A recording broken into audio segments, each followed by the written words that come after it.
إن الحمد لله نحمده تعالى ونستعينه ونستغفره ونعوذ بالله من شرور أنفسنا ومن سيئات أعمالنا.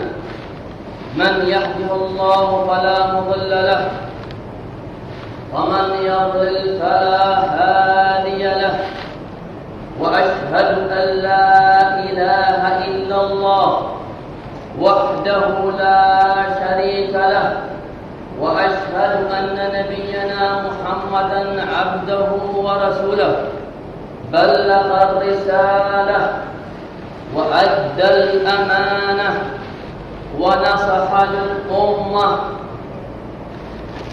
جف الله عقله فقال: ما ضل صاحبكم وما طغى.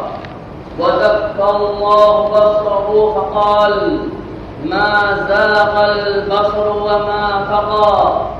وذكى الله لسانه وقوله فقال: إن هو إلا وما ينطق عن الهوى إن هو إلا وحي يوحى.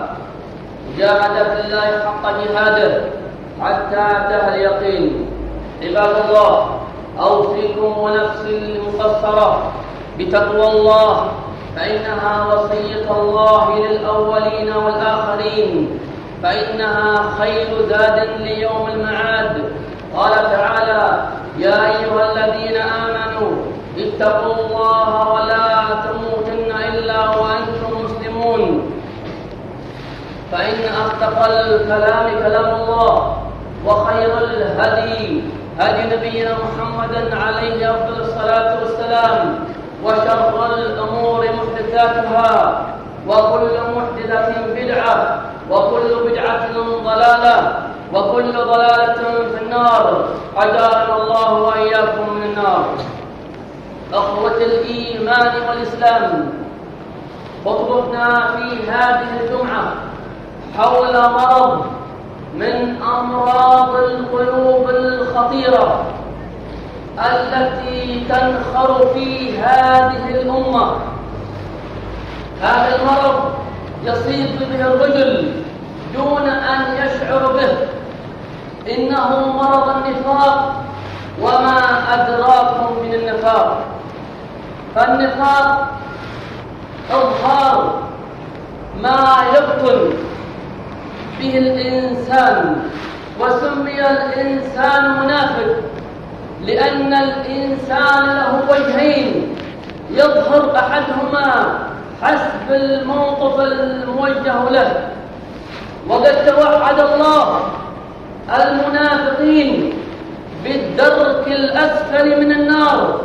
قال تعالى: إن المنافقين في الدرك الأسفل من النار ولن تجد لهم نصيرا.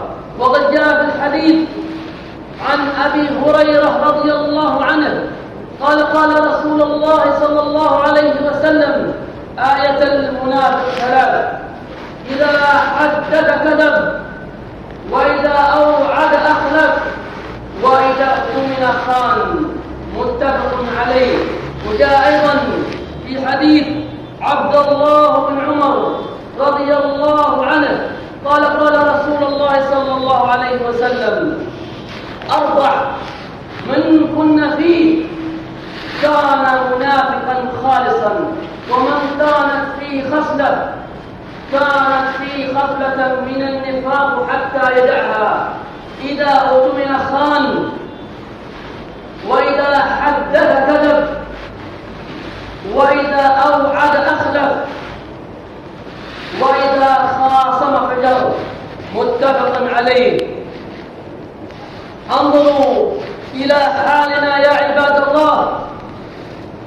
لقد انتشر الغدر والخيانة والكذب والعياذ بالله.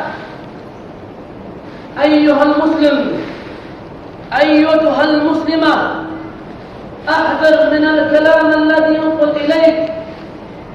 أي كلام ينقل إليك يجب أن تتأكد منه.